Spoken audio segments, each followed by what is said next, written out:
ये कहानी है एक 16 साल के लड़के की जिसका नाम था इकबाल, जो अपने अब्बू के साथ एक छोटे से गांव में रहता था और इकबाल के पिता हमेशा बीमार रहा करते थे। इसलिए इकबाल को ही वहां का सारा काम धंधा अकेले ही देखना पड़ता था। और एक दिन अचानक उसकी अब्बू की तबीयत कुछ ज्यादा ही खराब हो गई और उसकी अब्बू का देहांत हो गया था और इकबाल की मदद करने वाला भी वहां कोई नहीं था उसके पास। इसलिए इकबाल खुद अकेले ही अपने अब्बू को कब्रिस्तान ले गया था।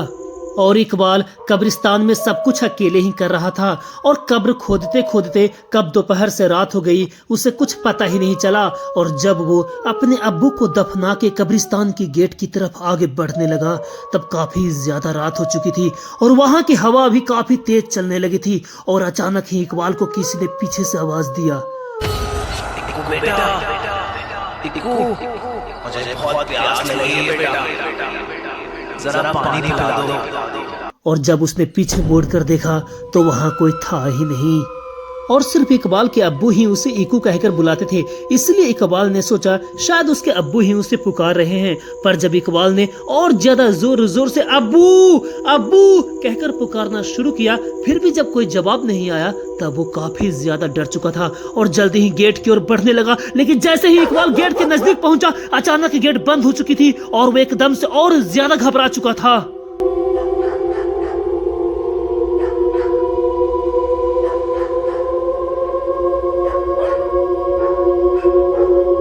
और उस कब्रिस्तान की दीवारें और गेट इतनी ऊंची थी कि वो उसे किसी भी तरह पार नहीं कर सकता था। और कब्रिस्तान की एक और गेट थी जो कि पीछे की तरफ थी, लेकिन उस गेट तक जाने के लिए इकबाल को वापस कब्रिस्तान के बीच से ही होकर जाना पड़ता। और किसी तरह हिम्मत जुटाकर इकबाल उसने दूसरे गेट तक जाने का फैसला तो कर लिया, लेकिन वो सुनसान कब्रिस्तान के बीच से ही होकर जाता और उसे अचानक वहीं पे एक दूर आदमी खड़ा हुआ दिखाई दिया। और वो उस आदमी के पास गया और पूछने लगा, कौन हो तुम, कौन हो तुम? और उस आदमी ने कोई जवाब नहीं दिया।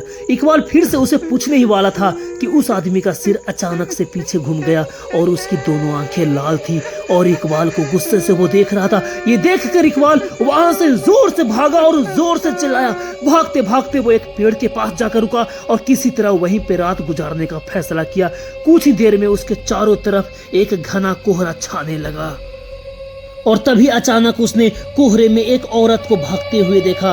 उस औरत के पीछे पीछे एक बच्चा भी भाग रहा था और उस बच्चे के पीछे भी एक और औरत भाग रही थी, लेकिन वो औरत भागते भागते अचानक रुक गई और इकबाल की तरफ आने लगी। जैसे ही कोहरा हटा उस औरत का चेहरा इकबाल को साफ साफ दिखाई देने लगा। उस औरत को देखकर इकबाल की रोंगटे खड़े हो गए, मानो जैसे कि वो औरत सालों से उस कब्रिस्तान में दफन हो।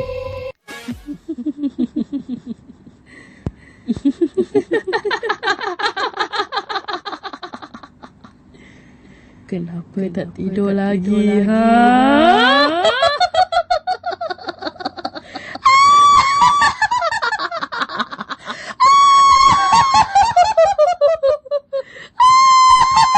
और वो औरत धीरे धीरे इकबाल के करीब आ रही थी और इकबाल धीरे धीरे पीछे हट रहा था। अचानक इकबाल का पैर फिसला और वो एक कब्र में जा गिरा। कब्र इतना गहरा था कि वो वहां से निकल भी नहीं पा रहा था। उसे लगा कि कोई उसे जमीन के अंदर खींच रही है।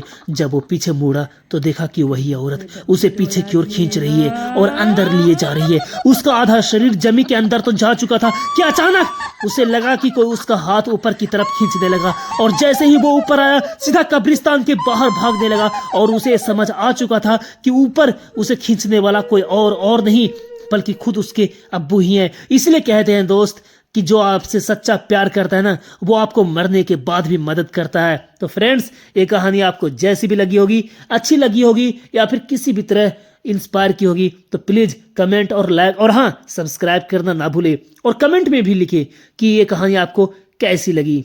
जय हिंद।